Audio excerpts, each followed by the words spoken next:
80% de los asesinatos son cometidos por personas del círculo cercano de la víctima.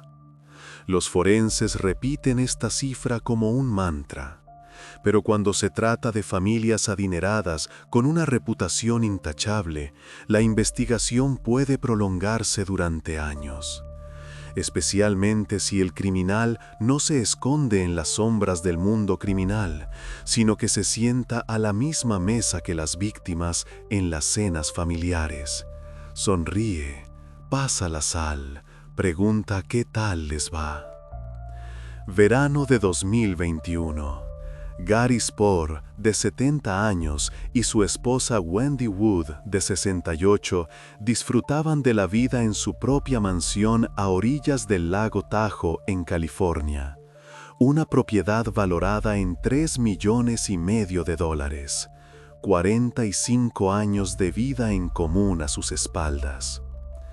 Sus dos hijas adultas, Adrian y Erin, hacía tiempo que habían formado sus propias familias, pero el vínculo entre generaciones seguía siendo fuerte. Los padres adoraban ver a sus nietos. Cada encuentro era un acontecimiento. La casa siempre estaba llena de voces, risas de niños y el olor a repostería recién hecha. Los esposos se conocieron en la universidad. Desde entonces no se habían separado. Además de criar a sus hijas, gestionaban un negocio inmobiliario juntos. Viajaron mucho: Europa, Asia, islas. Durante un tiempo vivieron en Hong Kong, viendo cómo la ciudad cambiaba ante sus ojos.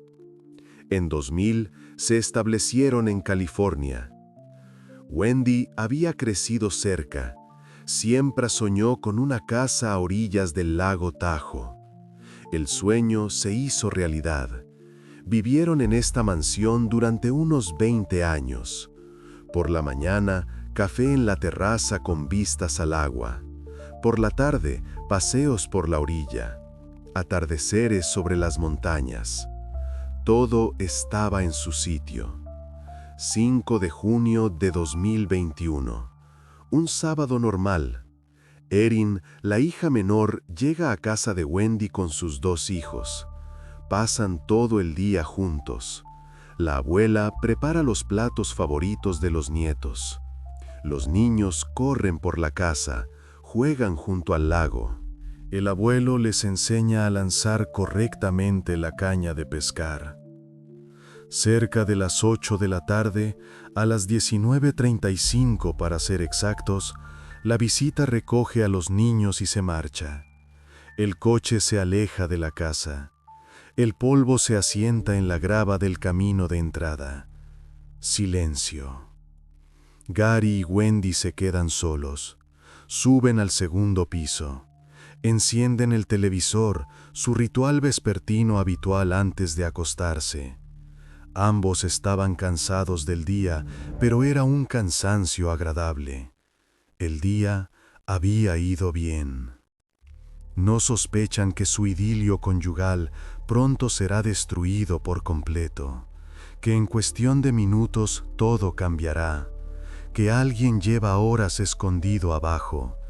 Espera, escucha cada uno de sus pasos. Alrededor de las 8:30 de la tarde, el servicio de emergencias 911 registra una llamada. El operador descuelga el teléfono. Oye sonidos extraños. La persona que llama no puede hablar.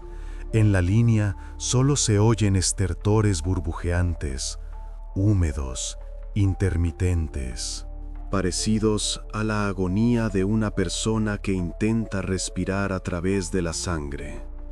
El operador de turno se tensa. Había escuchado de todo en sus años de trabajo, pero estos sonidos eran especiales.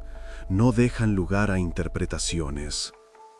El operador envía inmediatamente un equipo médico y una patrulla de policía a la dirección. La grabación de la conversación dura solo unos segundos. Luego, silencio. La línea no se corta, solo silencio. En algún lugar de la línea se oye una respiración tenue. Luego, también desaparece. Los primeros en llegar son los policías. La casa está iluminada. La puerta principal no está cerrada con llave. Entran con cautela, las manos en las fundas de las pistolas. Un silencio opresivo, antinatural. En el segundo piso encuentran a Gary. El hombre yace en el sofá junto a la chimenea. El televisor sigue funcionando. Algún programa, las voces de los presentadores suenan alegres, fuera de lugar. Una herida de bala en la cabeza. Sangre en la almohada, en el respaldo del sofá. Por todos los indicios lo habían tomado por sorpresa. Ni siquiera tuvo tiempo de girarse. A juzgar por la posición del cuerpo, le dispararon por la espalda, de forma repentina. Las manos relajadas. El mando a distancia del televisor yace en el suelo a su lado. En el baño descubren a Wendy. Yace en el suelo de azulejos. 2 heridas de bala en la cabeza. La sangre se había extendido en una mancha oscura. Pero, a pesar de todo, aún estaba viva. Su pecho se elevaba débilmente. La respiración era ronca, intermitente. Fue ella quien marcó el número de emergencia. Cómo tuvo fuerzas para alcanzar el teléfono es incomprensible.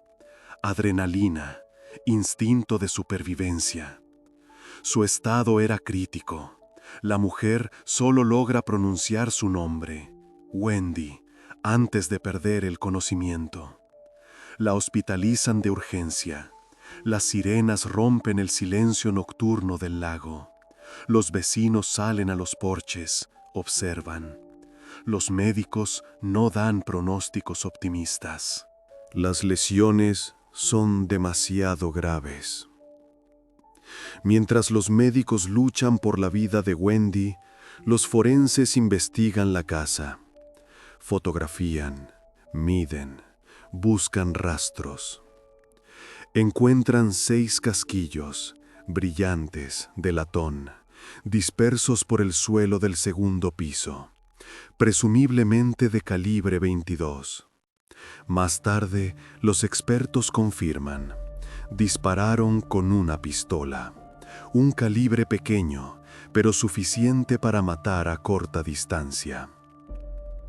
Las puertas no estaban forzadas, las ventanas intactas, las cerraduras en orden. O bien el asesino conocía a la pareja y lo dejaron entrar voluntariamente, o tenía su propia llave. O una tercera opción. Entró en la casa antes, durante el día, cuando la puerta estaba abierta. No había señales de forcejeo. No se había robado nada. Carteras, joyas, aparatos electrónicos, todo en su sitio. No fue un robo. Los investigadores comienzan a rastrear los alrededores, interrogan a los vecinos. Nadie había oído nada. Los disparos de una pistola calibre 22 no son ruidosos, especialmente en una casa con buen aislamiento acústico. Por suerte, un popular sendero para bicicletas pasa cerca. Allí hay cámaras de vigilancia. Las autoridades municipales las habían instalado hace un par de años tras una serie de robos en coches. Año 2021. El apogeo de la pandemia de COVID-19. Apenas había gente en las calles. Todos se quedaban en casa, temerosos de contagiarse. Esto juega a favor de la investigación. Menos gente, más fácil de rastrear figuras sospechosas.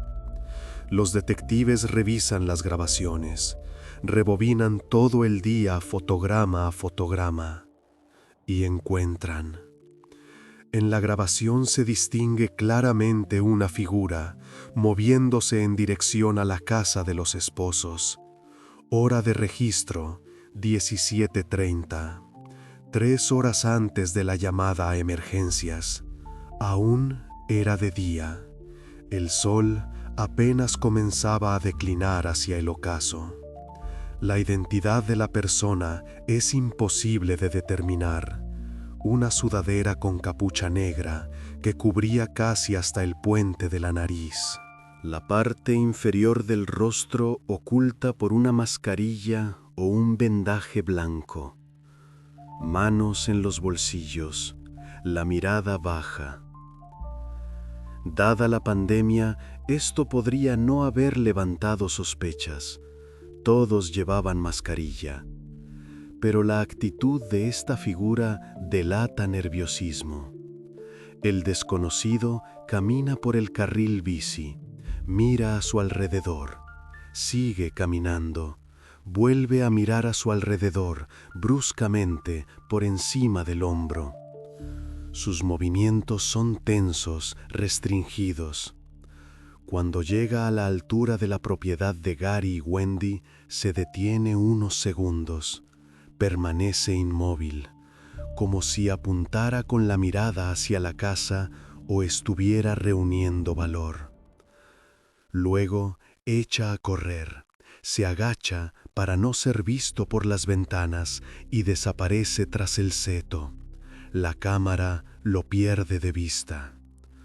A juzgar por las grabaciones, se había escondido dentro de la casa durante varias horas. Esperó, hasta que Erin y los niños se marcharon, hasta que los dueños subieron y se relajaron. Inmediatamente después de la llamada a la ambulancia, a las 20:35, la misma figura sale corriendo de la casa. Se mueve rápido, pero sin pánico. Se disuelve en el crepúsculo. La dirección es desconocida. Lo único que se logra establecer con certeza es que se trata de un hombre. La complexión, la forma de andar lo delatan. Uno de los detectives nota un detalle más. Arrastra ligeramente la pierna derecha, apenas perceptible, pero característico. Este matiz jugará un papel crucial más tarde. La investigación convoca una rueda de prensa. El detective se acerca a los micrófonos, su rostro cansado y serio. Sostiene impresiones de los fotogramas de las cámaras de vigilancia. A los periodistas se les muestran las imágenes, la figura en la sudadera y la mascarilla. La calidad de la imagen es buena, pero la persona es irreconocible. La capucha le cubre la mitad del rostro, la mascarilla la otra mitad. Las grabaciones se hacen públicas. Se confía en testigos que puedan identificar al sospechoso. Quizás alguien vio a esta figura en otros lugares, o lo reconozca por su forma de andar o por su ropa. Un detalle curioso: nadie más resultó herido en esta zona, ni robos con allanamiento de morada, ni otros ataques. Nada. Durante todo el verano y el otoño, silencio. Esto sugiere que el objetivo del criminal eran precisamente Gary y Wendy. El ataque parecía premeditado, planeado. El asesino sabía a dónde iba, conocía la distribución de la casa, sabía cuándo habría gente allí. Los detectives deciden indagar en el pasado de las víctimas, buscar enemigos, conflictos, deudas, algo que explicara por qué alguien quiso su muerte. Para este momento, la pareja vivía en la casa del lago desde hacía unos 20 años. Los vecinos los describían como personas agradables, pero reservadas. Se saludaban, a veces charlaban sobre el tiempo, no más que eso. Eran socios comerciales en el sector inmobiliario, exitosos. Compraban casas, las renovaban, las revendían. Ganaban bien, les encantaba viajar: Italia, Francia, Tailandia. Las fotos de los viajes colgaban por toda la casa. Por un tiempo vivieron en Hong Kong, Esto fue en los 90, cuando el mercado inmobiliario se desarrollaba rápidamente allí. Aprovecharon la ola, ganaron mucho dinero. Luego regresaron a los Estados Unidos. En 2000 se establecieron en California. Wendy eligió el lugar. Ella había crecido cerca, en un pequeño pueblo suburbano. Siempre había soñado con vivir en el lago Tahoe. Les decía a sus amigos, este es el lugar más hermoso de la tierra. Ahora su sueño se había hecho realidad. La pareja era adinerada. Quizás habían atraído la atención de envidiosos o de malintencionados del pasado. Los detectives revisan los contactos comerciales, buscan conflictos, amenazas, demandas. Nada, ninguna amenaza en las correspondencias, ningún acoso, ningún correo electrónico o mensaje conflictivo. Las hijas tampoco saben nada. Los padres nunca se habían quejado de problemas. Amigos cercanos confirman, la pareja era tranquila, pacífica. No eran conflictivos, no les gustaban los conflictos. Aunque se descubre un detalle, Gary no siempre había sido un anciano amable. A veces mostraba rudeza, especialmente cuando se trataba de su propiedad. En 2018 ocurrió un incidente. Un pescador se instaló en la orilla junto a su terreno. Al parecer era una zona pública, sin prohibiciones. Pero Gary salió y empezó a gritar. Exigió que se fuera. El hombre se negó. Entonces Gary lo empujó. Se desató una pelea. Un hombre mayor, pero que peleaba como un joven. El pescador lo demandó. Obtuvo una orden de alejamiento contra Gary. Este debía mantenerse a una distancia mínima de 100 metros de él. Este hecho saldrá a la luz más tarde en el caso. La defensa intentaría usarlo para demostrar que la víctima no era tan inocente. Ahora, la idílica vida estaba destrozada. Wendy apenas logró sobrevivir al ataque. Está en la unidad de cuidados intensivos. La habitación está bajo vigilancia las 24 horas. La mujer sufrió un traumatismo cráneoencefálico extenso. 2 balas en la cabeza. El hecho de que esté viva es un milagro médico.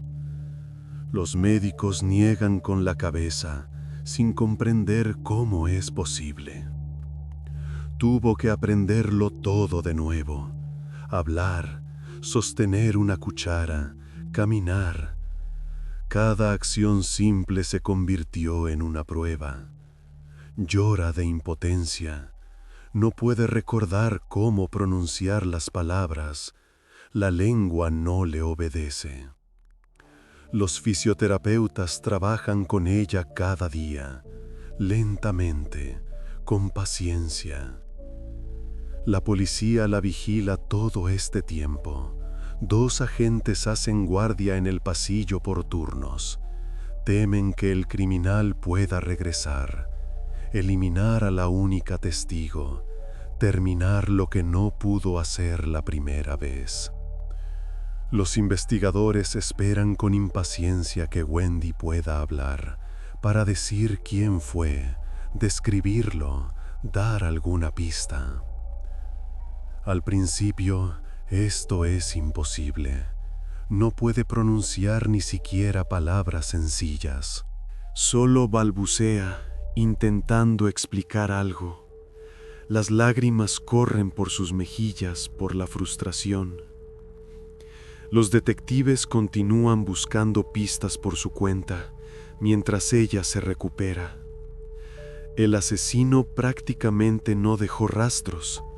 Casquillos, sí. Videos de las cámaras, sí. Nada más. Ninguna huella dactilar, ningún cabello, ningún ADN en la escena del crimen. ¿Trabajo profesional o simplemente suerte? Los detectives comienzan a analizar la vida de la pareja. Intentan encontrar un motivo en las relaciones comerciales. Quizás alguien se sintió ofendido por un trato, perdió dinero, decidió vengarse. Esta línea de investigación resulta ser un callejón sin salida. Todos los socios están satisfechos con la colaboración. Todas las transacciones son limpias, ninguna trama oscura. Para noviembre de 2021, la policía registra las casas de todos los familiares. Las hijas acceden voluntariamente. Ambas quieren ayudar en la investigación. Quieren encontrar a quien mató a su padre y dejó herida a su madre. No encuentran pruebas valiosas. No se ha encontrado el arma homicida. Los detectives se centran en la búsqueda de una pistola calibre 22. Revisan las bases de datos. ¿Quién compró un arma así en el condado en los últimos años? La lista es enorme. Cientos de nombres. Verifican cada uno. Interrogan a los propietarios. Les piden que muestren el arma. Realizan peritajes balísticos. Nada. Ninguna de las armas revisadas coincide con los casquillos de la escena del crimen. La investigación se estanca. 8 meses. Ningún progreso. Los detectives trabajan en otros casos, pero no cierran este. Está pendiente. Presiona.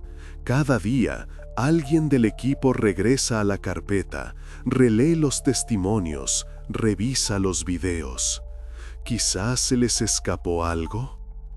Durante este periodo, Wendy se recupera, lenta pero seguramente. Para el invierno ya puede hablar con frases sencillas. Reconoce a sus hijas, recuerda lo que pasó. Pero su ayuda es menor de lo esperado. Febrero de 2022. La situación cambia, pero no como esperaban los investigadores. La hija mayor, Adrian, organiza una rueda de prensa, no oficial, de la policía, propia, en su casa. No piensa quedarse de brazos cruzados esperando a que los detectives encuentren algo.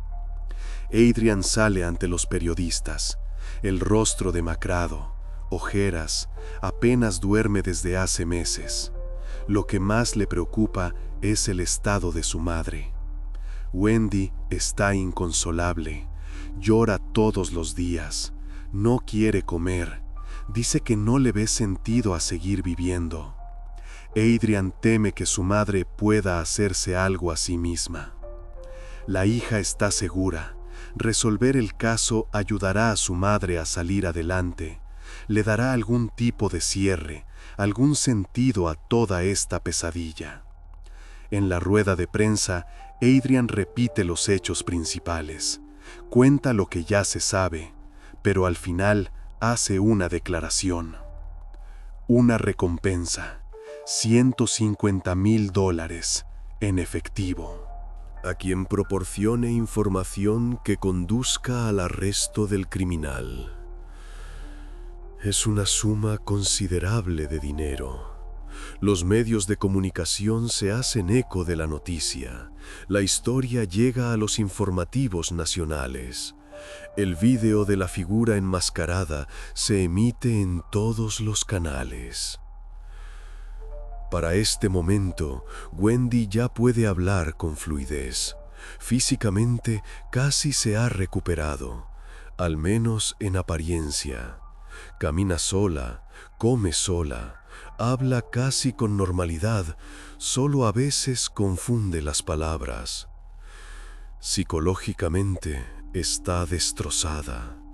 No puede dormir sin somníferos. Se despierta empapada en sudor frío. Cada ruido en la casa la hace estremecerse.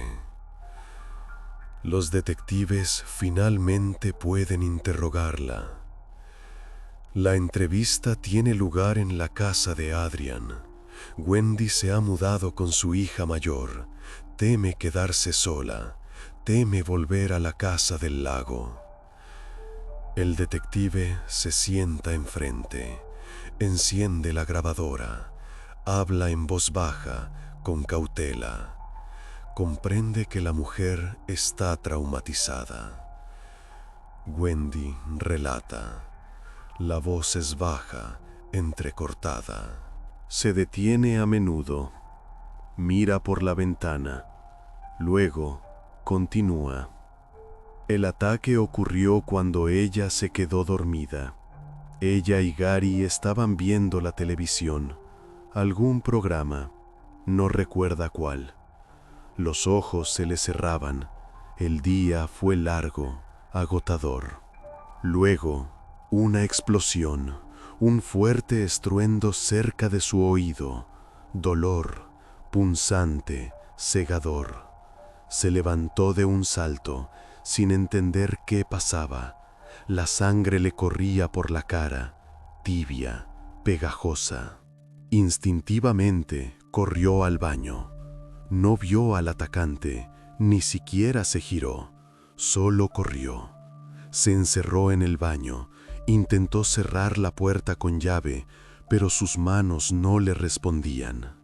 Una segunda bala, de nuevo un estruendo, de nuevo dolor, luego nada, oscuridad. Se despertó porque el perro le lamía la cara, su viejo labrador. Gemía, la empujaba con el hocico. Todo había terminado. Silencio. El criminal no estaba. Ella yacía sobre las frías baldosas del baño, sangre por todas partes. Lo único que pudo hacer fue alcanzar el teléfono, marcar el 911. Intentó hablar, pero su voz no funcionaba, solo jadeos. El detective escucha, anota, luego hace preguntas. ¿Vio al atacante? No. ¿Escuchó su voz? No. ¿Quizás un olor? ¿Colonia? ¿Cigarrillos? No, no recuerdo nada. ¿Cuántos atacantes había? ¿Uno o varios? No lo sé, creo que uno. 1 mes y medio en cuidados intensivos, luego una larga rehabilitación. Médicos, fisioterapeutas, psicólogos. Cada día una lucha. Incluso después de esto, la mujer no recordó nada nuevo. Los lapsos de memoria persistieron. El cerebro se protegía, borrando los recuerdos traumáticos. Ahora Wendy vive con miedo. Sabe que está en peligro. El criminal sabe que sobrevivió. Podría regresar, terminar el trabajo. La incertidumbre la oprime constantemente. ¿Quién fue? ¿Por qué? ¿Por qué motivo? No tenía idea de quién podría haber querido su muerte. No tenían enemigos. Al menos ella pensaba eso. Los investigadores esperaban que la amnesia pasara, que la memoria regresara, que Wendy recordara algún detalle, una voz, una silueta, lo que fuera. Esto no sucedió. 1 año después del ataque, en junio de 2022, Wendy se quitó la vida voluntariamente. Tomó una sobredosis de somníferos. Dejó una nota, corta, solo unas pocas líneas. No puedo más. Perdóname. Quiero estar con Gary. Su hija mayor la encontró por la mañana, demasiado tarde. Según Adrian, su madre simplemente no pudo sobrellevar la pérdida. 45 años juntos y de repente estás sola. Tu marido asesinado, tu vida destrozada, miedo cada noche. Fue demasiado. Tras la muerte de Wendy, Erin y Adrian se mudan a la casa del lago. Las jóvenes heredaron todos los bienes de sus padres. La casa, el negocio, las cuentas. $23 millones en total. Pero el dinero no trae alivio. Siguen luchando por la justicia. Quieren encontrar al asesino. Quieren que rinda cuentas. A pesar de los esfuerzos, no hay progreso. Durante casi 2 años, la investigación se ha estancado. Los detectives trabajan en otros casos. Este caso se enfría. Solo el 21 de abril de 2023, la oficina del sheriff del condado proporcionó nuevos detalles al público en general. Pero incluso en este momento, el criminal no ha sido capturado. Las autoridades solo habían encontrado pistas, las primeras reales en toda la investigación. 5 de junio de 2023, exactamente 2 años después del asesinato, una fecha simbólica. Adrian se dirige a la policía con una declaración impactante. Ella afirma que su hermana menor, Erin, y su marido, Dan, son responsables de la muerte de sus padres, que planearon el asesinato, que querían hacerse con la herencia. Erin Serafini está casada con Dan Serafini, un apellido bastante conocido, una antigua estrella de la Major League Baseball. El hombre hizo carrera en este deporte. Jugó para varios equipos estadounidenses, luego jugó en México. Ganó buen dinero, era reconocido. En 2013 puso fin a su carrera definitivamente. Después de eso, fundó una academia de béisbol para niños. También era dueño de un bar, la Taberna del Roble, un negocio conjunto con su esposa, siguiendo el ejemplo de sus suegros. Del matrimonio nacieron 2 hijos. La familia parecía próspera. Una casa grande, coches, vacaciones. Ahora Adrian ha presentado una demanda. En ella se afirma: Erin y Dan manipularon a su madre. La llevaron al suicidio después de no haber logrado matarla la primera vez. Y antes de morir, Wendy cambió su testamento. Privó a su hija menor de la herencia. Según la hermana mayor, todo fue por dinero, $23 millones y participaciones en bienes inmuebles. Erin quería convencer a su madre de que la hiciera la única heredera, eliminar a su hermana, quedarse con todo. Luego, cuando eso no funcionó, intentó restaurar las condiciones originales del testamento. Allí la herencia se dividía en partes iguales. Al final, Erin no recibió ni un centavo. Todo fue para Adrian. Adrian tenía un novio en ese momento, con antecedentes penales por robo. La policía lo investigó primero, pero él tenía una coartada de hierro. Estaba en el trabajo, decenas de testigos. Lo descartaron de inmediato. Los detectives prestan atención a la demanda, la estudian, profundizan. El resultado es inesperado. 4 meses después, el 20 de octubre de 2023, no arrestan a Erin. Arrestan a Daniel Serafini, de 49 años, y a Samantha Scott, de 33. Samantha Scott. Esta figura es nueva en el caso, pero era conocida por todos, por los fallecidos, por las hijas, por los nietos, desde hacía años. El arresto ocurre temprano por la mañana. Un equipo táctico irrumpe en la casa de Dan en Winnemucca, Nevada. El hombre duerme. Lo levantan, le leen sus derechos. Él guarda silencio. Su rostro es de piedra. Samantha es detenida más tarde. La rastrean en Las Vegas. Ella trabaja en uno de los hoteles. Cuando los agentes se acercan, ella palidece, pero no opone resistencia. Las acusaciones son graves: asesinato, intento de asesinato, robo con allanamiento de morada en primer grado. Daniel también es acusado de abuso infantil. Estaba emboscado en la casa de los parientes junto con sus propios hijos. Los niños estaban allí, en el coche, esperaban a su padre, sin saber lo que él hacía dentro. Cuando se escucharon los disparos, posiblemente los oyeron. Esto los expuso a peligro psicológico. Adrian está conmocionada. Conocía a Dan desde hacía años. Sus padres lo trataban como a un hijo propio. Lo ayudaban económicamente, lo apoyaban, le daban consejos. ¿Y él? Erin percibe las noticias de otra manera, escépticamente. No lo cree. Sigue insistiendo en que su marido es inocente, que todo es un error, o una trampa, o cualquier cosa, menos la verdad.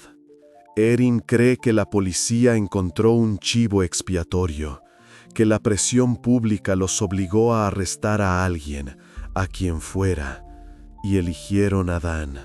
Las hermanas solo coinciden en una cosa: ambas están conmocionadas por el arresto de Samantha Scott, la niñera, la amiga de la familia. Nadie lo esperaba. Dan Serafini era conocido. No una superestrella, pero conocido. Un lanzador zurdo con buena velocidad de lanzamiento. Jugó para varios equipos. Los Expos de Montreal, luego los Marineros de Seattle, luego México. Su carrera se desarrolló bastante bien, hasta 2008. Entonces ocurrió un escándalo: esteroides. Dan dio positivo en una prueba de dopaje. Estalló una tormenta. El equipo rescindió su contrato de inmediato. Otros equipos de las grandes ligas se negaron a ficharlo. Su reputación se derrumbó en cuestión de semanas. Durante su carrera ganó alrededor de $14 millones, buen dinero, pero perdió la mayor parte en el divorcio con su primera esposa. Ella solicitó el divorcio inmediatamente después del escándalo. No quiso estar relacionada con un tramposo. El tribunal se puso de su lado. Dan entregó la mitad de su fortuna, además de la manutención de sus 2 hijos de su primer matrimonio. En 2012 se casó por segunda vez. Con Erin, joven, hermosa. Ella trabajaba como entrenadora ecuestre. Ganaba poco, pero amaba su trabajo. La pareja se estableció en Reno, Nevada. Compraron una casa enorme, 5 dormitorios, piscina, garaje para 3 coches. El valor, más de $1 millón. Luego Dan comenzó a invertir. Abrió una academia de béisbol. Invirtió dinero en varias startups. Todo fracasó. La academia no generaba ganancias. Había demasiados competidores. Para 2015 estaba en bancarrota. Se había gastado todos los ahorros. $300,000 de deudas. Los acreedores llamaban todos los días, amenazaban con demandarlo. Para abrir un bar, tuvo que acudir a los padres de su esposa, a pedirles un préstamo. Humillante, pero no había otra opción. Gary y Wendy le dieron $240,000, no como un préstamo, sino como un regalo. Amaban a su yerno, querían ayudarlo. El bar abrió, la Taberna del Roble. Funcionaba bastante bien, pero no era suficiente para cubrir todas las deudas. Dan consiguió un segundo trabajo, una mina de oro, trabajo físico, pesado, para un exatleta especialmente, pero pagaban bien. Ni siquiera esto ayudaba. Las deudas crecían, sus hábitos de gasto permanecían intactos. Dan estaba acostumbrado a gastar mucho. Restaurantes, ropa, gadgets, no podía parar. Erin lo apoyaba en todo. Decía que todo se arreglaría, que juntos lo superarían. Pero por dentro, probablemente entendía, no lo superarían. Durante este periodo, Dan cambió. Se volvió irritable, agresivo.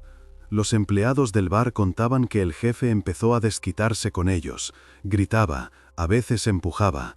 Antes no era así. Erin veía cómo era y en qué se había convertido, pero seguía amándolo, o fingía hacerlo.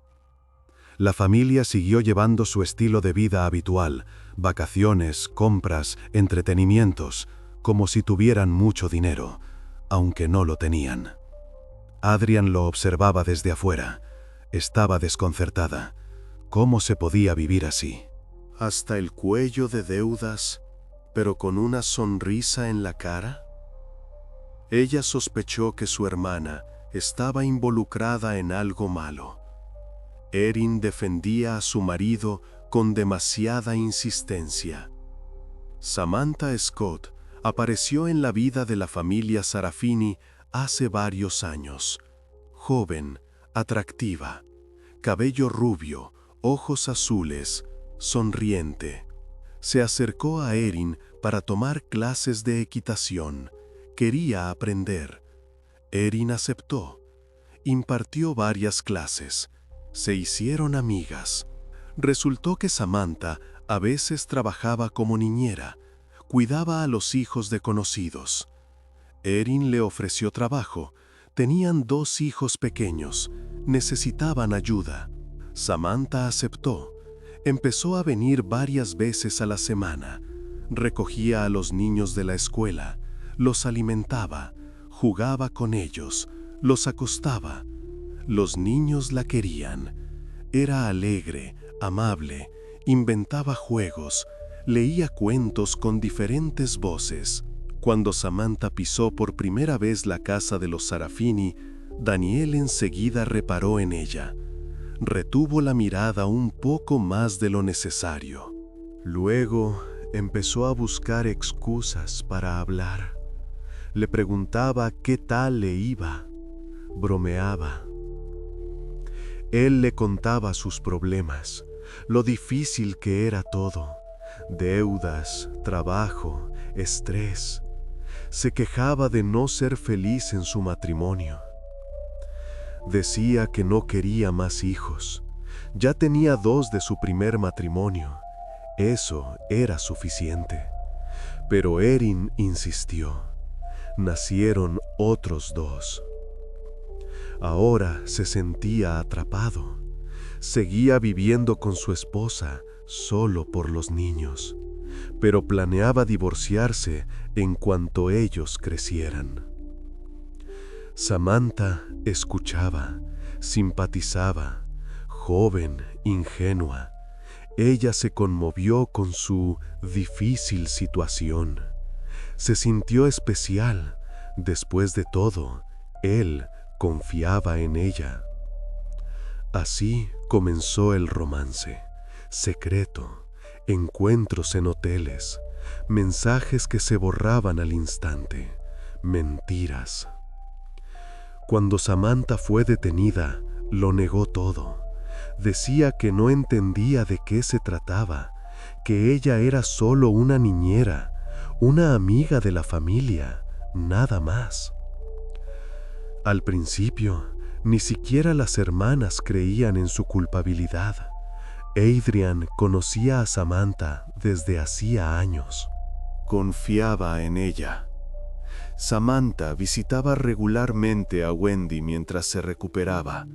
La apoyaba, le traía flores, se sentaba a su lado, le tomaba la mano. ¿Cómo se podía sospechar de ella? Pero su papel aún estaba por revelarse, y esto resultó ser peor de lo que nadie podría haber imaginado. La investigación llegó a su culminación.